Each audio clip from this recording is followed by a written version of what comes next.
हरिद्वार में 14 जनवरी से शुरू होगा अर्धकुंभ। सीएम धामी ने संतों की मौजूदगी में की शाही स्नानों की घोषणा।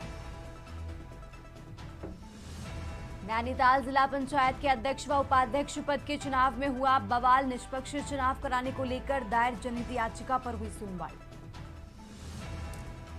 काशीपुर में जिला अस्पताल का सीडीओ ने किया निरीक्षण में अस्पताल की अव्यवस्थाएं आई सामने।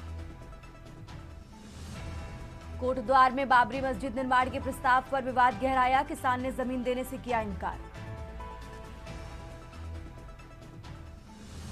हल्द्वानी में सरकार प्रदूषण नियंत्रण को लेकर हुई सख्त। बाहरी वाहनों पर ग्रीन सेंस लगाना अनिवार्य।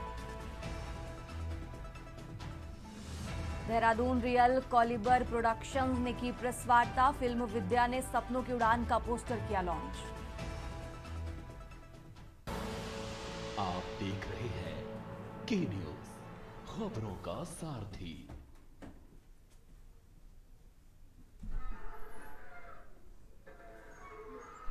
और चलिए अब रुक करते हैं खबरों का। खबर नैनीताल से है, जहां उत्तराखंड हाईकोर्ट ने कॉर्बेट नेशनल पार्क में जिप्सी संचालन को लेकर नए पंजीकृत स्थानीय वाहन स्वामिकों को पार्क के द्वारा जारी लिस्ट में शामिल नहीं करने के मामले में दायर कई याचिकाओं पर सुनवाई के बाद कोर्ट की खंडपीठ ने डायरेक्टर कॉर्बेट पार्क को टाइगर कंजर्वेशन मांग की प्रति कोर्ट में पेश करने को कहा, ताकि कॉर्बेट नेशनल पार्क में पर्यटन को बढ़ावा मिलने के साथ ही स्थानीय लोगों को रोजगार भी मिल सके।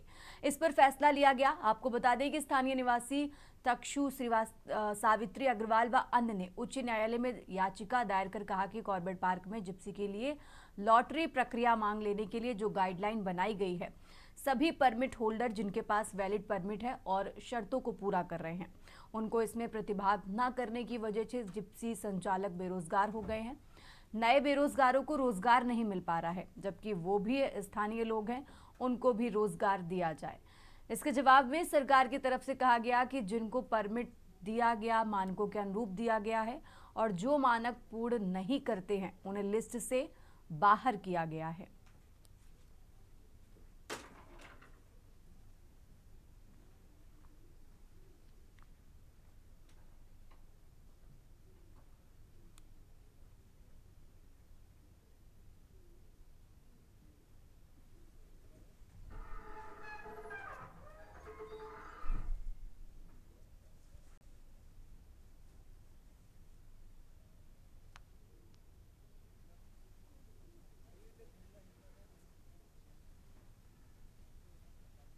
पूर्व में कोर्ट ने कुछ आदेश दिए थे और वर्तमान में अभी 17 नवंबर को सुप्रीम कोर्ट ने कोई गाइडलाइंस इशू की हैं एक जजमेंट के माध्यम से, जिसमें कि कॉर्बेट पार्क में किस प्रकार का टूरिज्म हो, सफारी किस प्रकार से कंस्ट्रक्शन फ्यूचर में हो और साथ ही जो व्हीकल्स का ऑपरेशन है उसको लेके भी रेगुलेशन कैसा हो, इसको लेके डायरेक्शंस जारी किए हैं।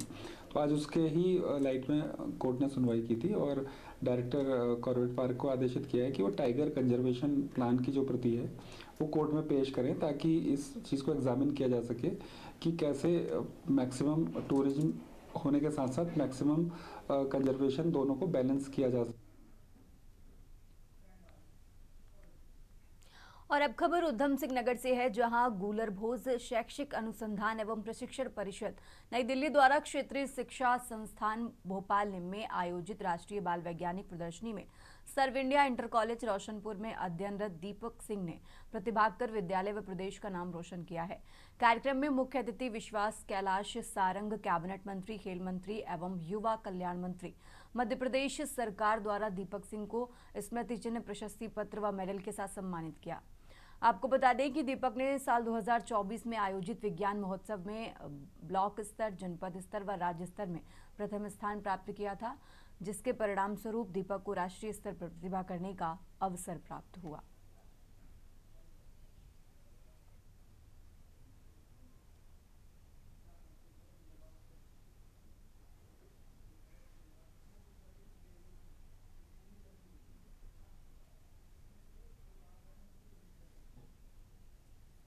विद्यालय के लिए और हमारे जनपद के साथ ही साथ हमारे प्रदेश के लिए बड़े गौरव का विषय है। और सर, इसके लिए जो मेन श्रेय है इसके सफलता का, वो डॉक्टर शिवशंकर गौतम जी को। वो आज यहाँ पर उपस्थित नहीं है विद्यालय में, और गौतम जी को और इस बच्चे को ढेर सारी शुभकामनाएं। हमारे इस विद्यालय का बच्चा दीपक, जिसने नेशनल लेवल पर क्या कहते विज्ञान उसमें प्रदर्शनी में भाग लिया था भोपाल में, और इनके जो मार्गदर्शक टीचर थे डॉक्टर शिवशंकर गौतम जी, उनका बहुत ही बड़ा योगदान रहा है इस बच्चे को आगे ले जाने में। और विद्यालय का पूरे राज्य में इस समय नाम हुआ है। मैं हाल ही में हुई बाल वैज्ञानिक प्रदर्शनी में भोपाल गया था। वहाँ जाकर मुझे बहुत अच्छा लगा। वहाँ पे मैंने अपने प्रोजेक्ट में भी काम किया था, जिसका नाम आग से बिजली बनाने का था। मैंने उस पर भी काम किया था और मुझे वहाँ जाकर बहुत अच्छा लगा। और अगर मेरे को सरकार आगे मेरी मदद करेगी तो मैं नए नए आविष्कार करने की आविष्कार करने की वो करूँगा।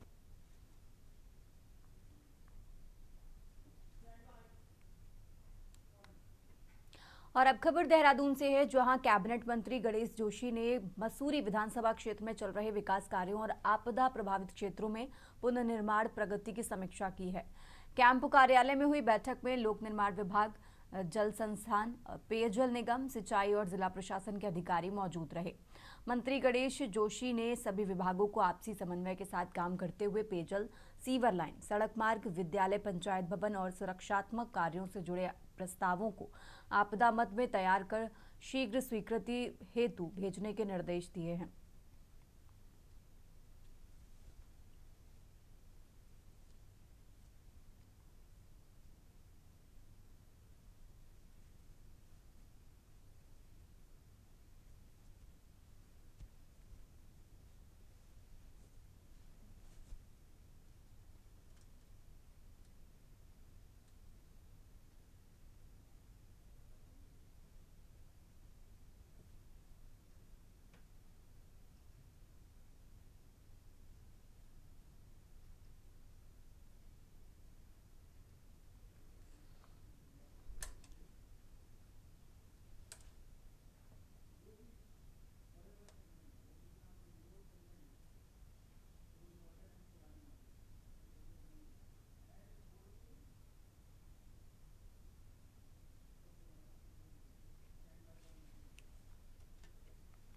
और अब खबर लक्सर से है, जहां बांग्लादेशी घुसपैठियों के मामले को लेकर पूर्व मुख्यमंत्री एवं हरिद्वार सांसद त्रिवेंद्र रावत ने कहा कि देश में बांग्लादेशी घुसपैठ के लिए पूरी तरह से कांग्रेस और उसके सहयोगी दल जिम्मेदार हैं।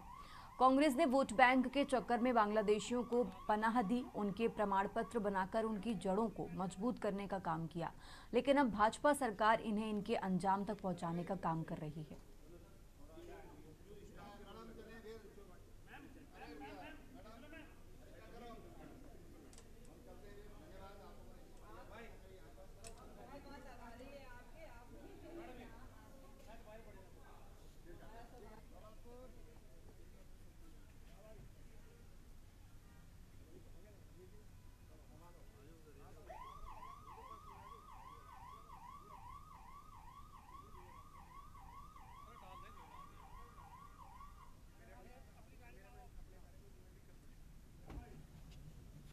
एक ये शुरुआत की है। बिहार, बंगाल, उत्तराखंड और तमाम राज्यों में धीरे धीरे करके देश के सभी हिस्सों में जो डेमोग्राफिक चेंज जो आ रहे हैं और बहुत तेज़ी से आ रहे हैं, उस तक पहुंचने की कोशिश की है।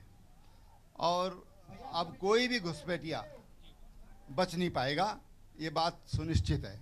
जिस तरह से भारत सरकार ने इसके लिए जो योजना बनाई है वो बहुत कामयाब होगी। और ये जो घुसपैठ की समस्या है, भारत को जिन लोगों ने धर्मशाला समझ लिया है।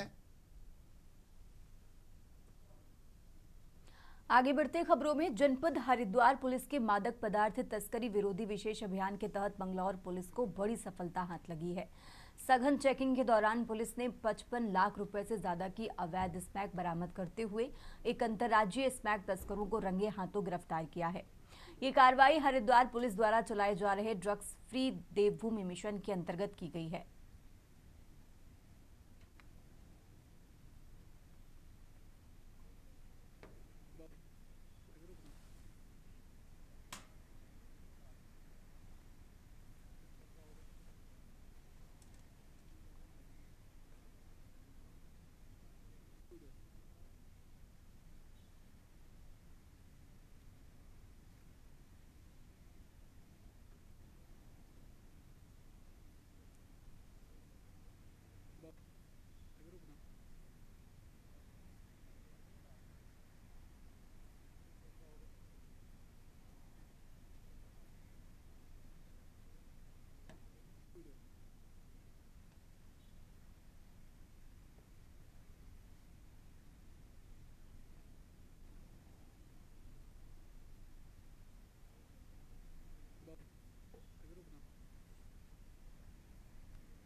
आगे बढ़ते हैं खबरों में। देहरादून में यूकॉस्ट द्वारा आयोजित विश्व आपदा प्रबंधन सम्मेलन 2025 में केंद्रीय पर्यावरण, वन एवं जलवायु परिवर्तन मंत्री भूपेंद्र यादव ने वर्चुअल माध्यम से प्रतिभागियों को संबोधित किया।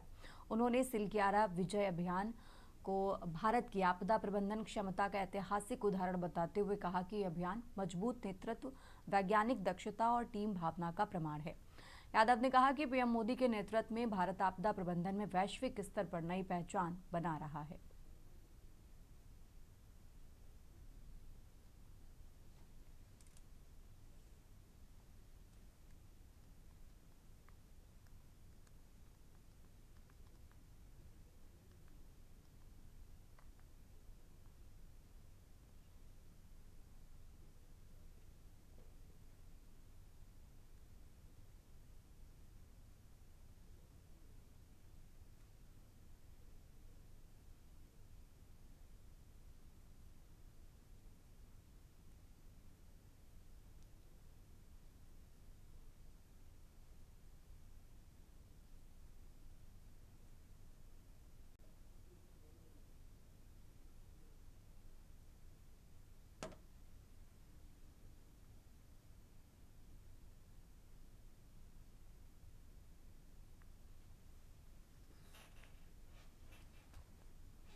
फिलहाल यहाँ रुकते हैं एक छोटे से ब्रेक के लिए, फौरन हाजिर होते हैं। के न्यूज, खबरों का सारथी। ब्रेक से वापस आ चुके हैं, रुक करते हैं खबरों का। मदरसा अरबिया दारुल उलूम रशीदिया के मोहतमीम मौलाना मोहम्मद आरिफ पर लग रहे गंभीर आरोप। बच्चे के परिजन के मौके पर सवाल जवाब किए, जिनकी वीडियो रिकॉर्डिंग भी सामने आई है। वायरल वीडियो में मौलाना अपनी हरकत को प्यार करने का नाम देते दिखे। सोशल मीडिया पर भारी आक्रोश है। इसी को लेकर स्थानीय लोगों में रोष। मदरसे की व्यवस्था और बच्चों की सुरक्षा पर बड़े सवाल।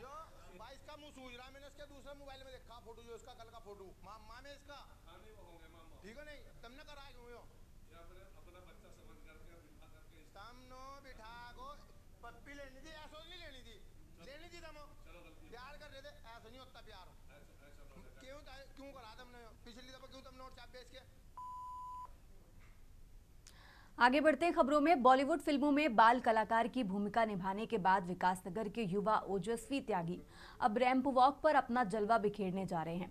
दरअसल सिनमिट कम्युनिकेशन द्वारा मिस्टर उत्तराखंड मॉडलिंग प्रतियोगिता में आयोजन किया जा रहा है, जिसके चलते इस प्रतियोगिता के लिए विभिन्न चरणों के बाद प्रदेश के विभिन्न जिलों से आए 110 प्रतिभागियों में से 18 का चयन फाइनल राउंड के लिए किया गया है।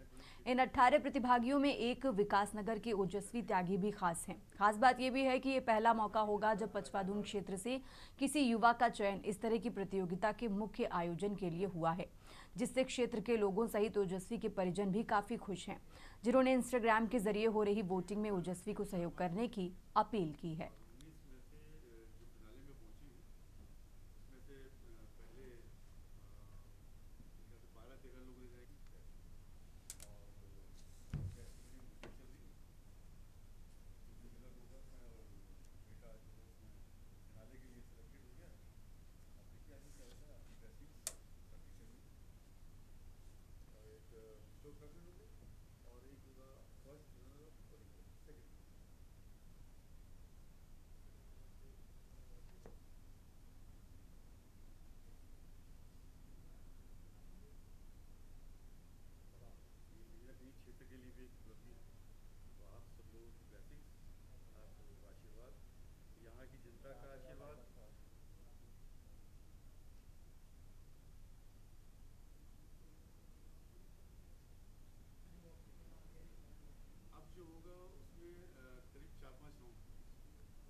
इस कंपटीशन में बहुत कुछ रहने वाला है।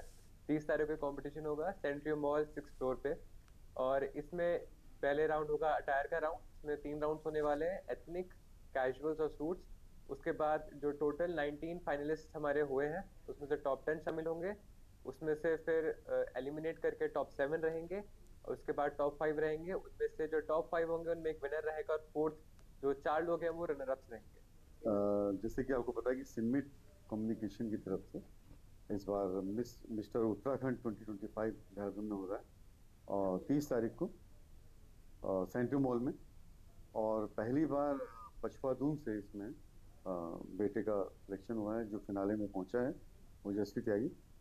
आप सब लोगों की दुआएं, आप सब लोगों की वोटिंग बहुत आवश्यक है कि ये अपने मकाम को पाए और कहीं ना कहीं ऐसा हो कि मिस्टर उत्तराखंड 2025 का टाइटल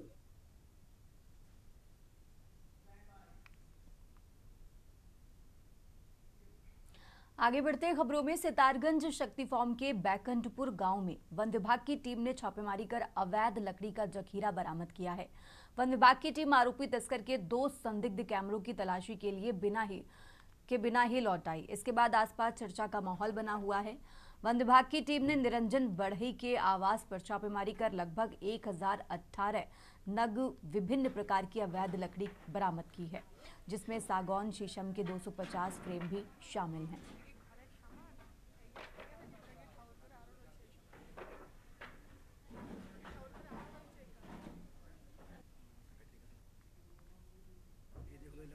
स्मगलिंग करते हैं निरंजन बढ़ई, शक्ति फार्म नंबर 6 बैकंठपुर। और ये जो लग रही है 4 फीट प्लाई की है टोटल भाई।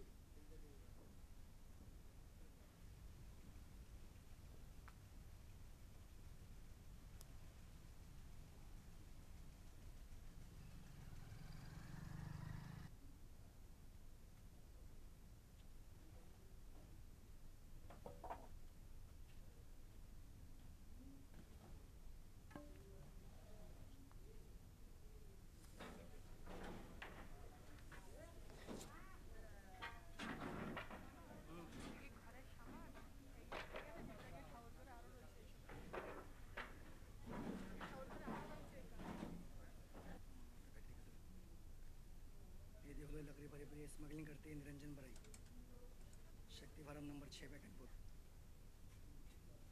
ये भी है। और ये जो लग रही है 4 फीट प्लाई की है टोटल भाई।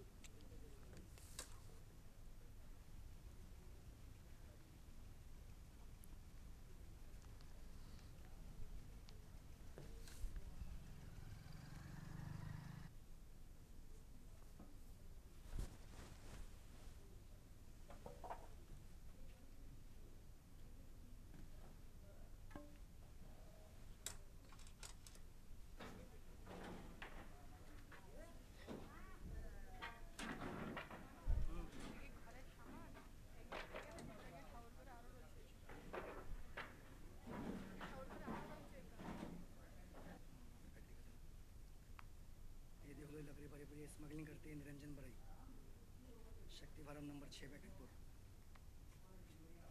ये भी है।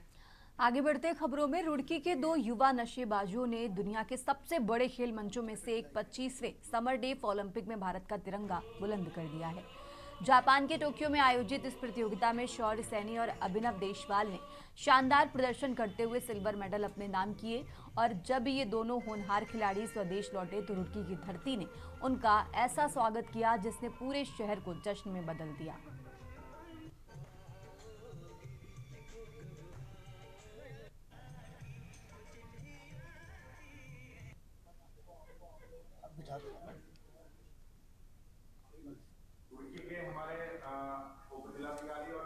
मैं ये कहना चाहूँगा, मेरे को काफ़ी अच्छा लगा मैं जब मेडल ले आया, और यहाँ पे सब लोग आए हैं मेरे लिए, उनको भी बहुत बहुत जो मतलब सब लोग आए यहाँ पे कीमती समय निकाल के, उनको बहुत बहुत धन्यवाद कहना चाहूँगा।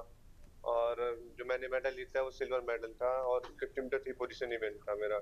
और जब मैं क्वालिफिकेशन राउंड में मैंने एक नया वर्ल्ड रिकॉर्ड बनाया है, उसके बाद फिर फाइनल था तो थोड़ा सा ज़्यादा प्रेशर था, इसलिए प्रेशर के साथ लड़के अपना धीरे सेकंड पोजीशन पे आया था। फिर फर्स्ट आने का चांसेस था पर थोड़ा पॉइंट से रह गया मैं, तो इसलिए सिल्वर मेडल था मेरा। क्षेत्रवासियों को बहुत खुशी है, आज सम्मान समारोह भी रख रहे हैं, कैसे देखते हैं? और एसडीएम साहब भी यहाँ पर पहुंचे आपका हौसला अफजाई करने के लिए। मैं उन सबको बहुत बहुत धन्यवाद कहना चाहूंगा, अपना कीमती समय निकाल के यहाँ पे आए हैं, तो बहुत बहुत धन्यवाद। कैसा लग रहा है? अच्छा लगा। जापान कैसा लगा? बहुत अच्छा लगा। जब आप मैच कर रहे थे प्रेशर आ रहा था? नहीं, नॉर्मल थे। 10 मीटर में जब आपने सीओसी खेल ली तो कितना प्रेशर था? ऐसे कम ही था, नॉर्मल थे। अच्छा लगा। मेडल कौन कौन से जीते आपने? कितने मेडल जीते? गोल्ड। कितने गोल्ड? 2 गोल्ड जी। और सिल्वर कितने? 1 सिल्वर। 1 सिल्वर। में हम सब एक टैगलाइन सुनते हैं, राइजिंग रुड़की करके। यह ऐसा वक्त में हमारा बच्चे रुड़की का। इस बुलेटिन में फिलहाल इतना ही। आप देखते रहिए के न्यूज़ इंडिया। आप देख रहे हैं के न्यूज़, खबरों का सारथी।